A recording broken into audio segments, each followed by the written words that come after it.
जय हिंद दोस्तों। आज के इस क्लास में हम लोग कवर करेंगे BA BSc BCom fifth semester में दोस्तों जो आपका एग्ज़ाम हो रहा है कोरिकुलर कोर्स के अंदर एनालिटी एबिलिटी एंड डिजिटल अवेयरनेस का। ठीक है, आज इस क्लास को हम लोग कवर करेंगे। इस क्लास में हम लोग कंप्यूटर के प्रश्नों को हल करने का प्रयास करेंगे। यह सभी के लिए अनिवार्य प्रश्न पत्र होता है। ठीक है, चलिए आपका देखते हैं दोस्तों। इसमें पहला प्रश्न क्या है, देखिए इसमें पहला प्रश्न दिया है, निम्नलिखित में से कौन कंप्यूटर का मस्तिष्क है। तो आप सभी लोग जानते हैं दोस्तों सेंट्रल प्रोसेसिंग यूनिट, कभी कभी सीपीयू इस तरह से लिख कर देगा तो ध्यान में रखेंगे। इसमें प्रश्न नंबर 2 आपका पूछा है दोस्तों, एएलयू का मतलब है, एएलयू का मतलब होता है दोस्तों अर्थमेटिक लॉजिक यूनिट। ठीक है, यानी अंकगणितीय तार्किक इकाई। ठीक है, आपके एग्जाम में दोस्तों हिंदी और इंग्लिश दोनों में देता है। ठीक है, तो जो लेफ्ट साइड में होता है उधर देख लीजिएगा। ठीक है, अर्थमेटिक लॉजिक यूनिट। ठीक है, इस तरह से लिखा होगा और हिंदी में लिखा होगा अंकगणितीय तार्किक इकाई।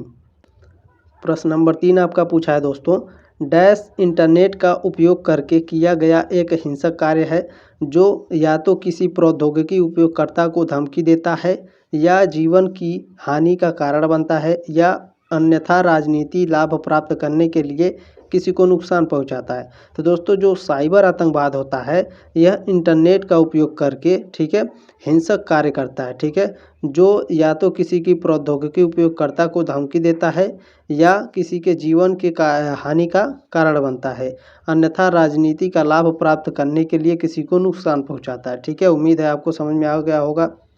चलिए प्रश्न नंबर 4 आपका इसमें पूछा है, माइक्रो प्रोसेसर किस पीढ़ी के कंप्यूटर में पेश किया गया।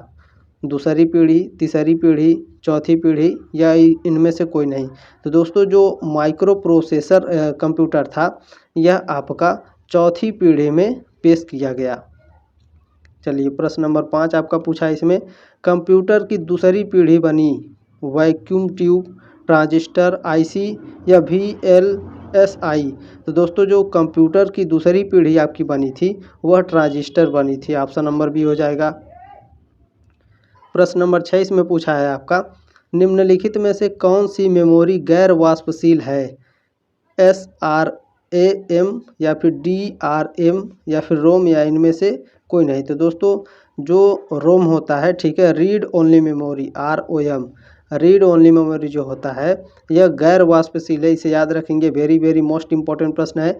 अभी तक दोस्तों 3 कॉलेज में, ठीक है, एनालिटी एबिलिटी का पेपर हो चुका है और उसमें यह कॉमन है, यह प्रश्न सब में आ रहा है। ठीक है, तो याद रखेंगे इस प्रश्न को। चलिए प्रश्न नंबर 7 आपका इसमें पूछा है, सुपर कंप्यूटर का आविष्कार किसने किया। सुपर कंप्यूटर का पूछ रहा है तो आपका सेमूर क्रे हो जाएंगे। ठीक है, सेमूर क्रे ने सुपर कंप्यूटर का आविष्कार किया था। चलिए प्रश्न नंबर 8 आपका पूछा है, कंप्यूटर में उपयोग की जाने वाली आईसी चिप किसकी बनी होती है। तो आप सभी लोग जानते हैं दोस्तों सिलिकॉन की बनी होती है। ठीक है, ऑप्शन नंबर सी हो जाएगा। प्रश्न नंबर 9 आपका पूछा है दोस्तों, इसमें ऑपरेटिंग सिस्टम सामान्य प्रकार का है, कम्युनिकेशन है, एप्लीकेशन है, सिस्टम है या इनमें से कोई नहीं।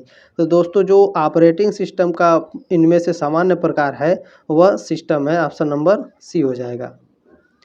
चलिए प्रश्न नंबर 10 आपका इसमें पूछा है, कंप्यूटर में उपयोग की जाने वाली हाई स्पीड मेमोरी है, रैम, हार्ड डिस्क, कैश या फिर बायोस। तो दोस्तों कंप्यूटर में उपयोग की जाने वाली हार्ड स्पीड मेमोरी जो होती है वो कैश मेमोरी होती है।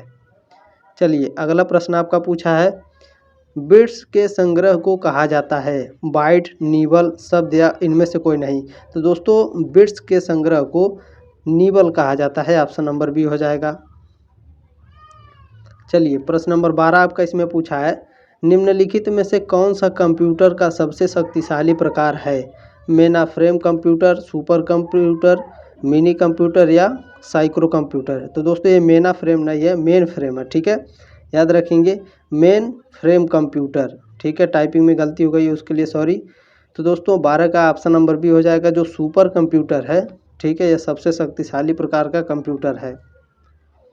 प्रश्न नंबर 13 आपका इसमें दिया है, निम्नलिखित में से कौन सा डेटा प्रोसेसिंग का उत्पाद है, सूचना, डेटा, सॉफ्टवेयर प्रोग्राम या सिस्टम सॉफ्टवेयर। तो दोस्तों जो सूचना है, ठीक है, सूचना यह क्या है, डेटा प्रोसेसिंग का उत्पाद है। चलिए प्रश्न नंबर 14 आपका इसमें पूछा है, इनपुट का आउटपुट में रूपांतरण किसके द्वारा किया जाता है? मेमोरी, स्टोरेज, इनपुट आउटपुट इकाई या फिर सीपीयू के द्वारा। तो दोस्तों जो इनपुट आउटपुट में रूपांतरण है यह आपका सीपीयू के द्वारा किया जाता है। ऑप्शन नंबर डी हो जाएगा 14 का। चलिए प्रश्न नंबर 15 आपका इसमें पूछा है, स्प्रेडशीट में डेटा कैसे व्यवस्थित किया जाता है? रेखाएं और रिक्त स्थान से, परतें और तल से, या फिर ऊंचाई और चौड़ाई से, या फिर पंक्तियों और स्तंभ से। तो दोस्तों जो स्प्रेडशीट में डेटा को व्यवस्थित किया जाता है वह पंक्तियों और स्तंभ में व्यवस्थित किया जाता है। अगला प्रश्न है आपका दोस्तों, जो हमें एक ही पत्र विभिन्न व्यक्तियों को भेजने में सक्षम बनाता है? मैक्रोज है, टेम्पलेट है, मेल मर्ज है, या इनमें से कोई नहीं। तो दोस्तों मेल मर्ज जो होता है, ठीक है, यह विभिन्न व्यक्तियों को भेजने में सक्षम बनाता है, जो मैसेज होते हैं, पत्र होते हैं, ठीक है, याद रखेंगे। चलिए अगला प्रश्न है आपका,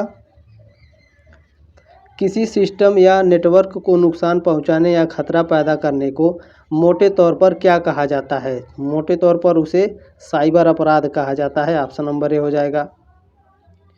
चलिए प्रश्न नंबर 18 वेरी मोस्ट इम्पोर्टेंट है, यह कई एग्जाम में आ चुका है, ठीक है। चलिए प्रश्न नंबर 18 इसमें क्या दिया है, MS वर्ड में Ctrl+N का प्रयोग किया जाता है किसके लिए भैया? तो दस्तावेज सहेजें यानी save document. Option number A हो जाएगा, ठीक है। चलिए अगला प्रश्न आपका इसमें पूछा है, पोर्ट्रेट और लैंडस्केप हैं, पृष्ठ का आकार है, पेज ओरिएंटेशन है, पेज लेआउट है, या उपरोक्त सभी हैं। तो दोस्तों जो पोर्ट्रेट और लैंडस्केप होते हैं यह आपके पृष्ठ का आकार होते हैं, पेज ओरिएंटेशन होते हैं और पेज लेआउट होते हैं। ऑप्शन नंबर डी हो जाएगा, उपरोक्त सभी। प्रश्न नंबर 20 आपका पूछा है दोस्तों इसमें, आधुनिक कंप्यूटर की खोज किस वर्ष की गई थी? वेरी मोस्ट इम्पोर्टेंट प्रश्न है, यह लगभग हर एग्जाम में पूछ रहा है, तो ध्यान रखिएगा।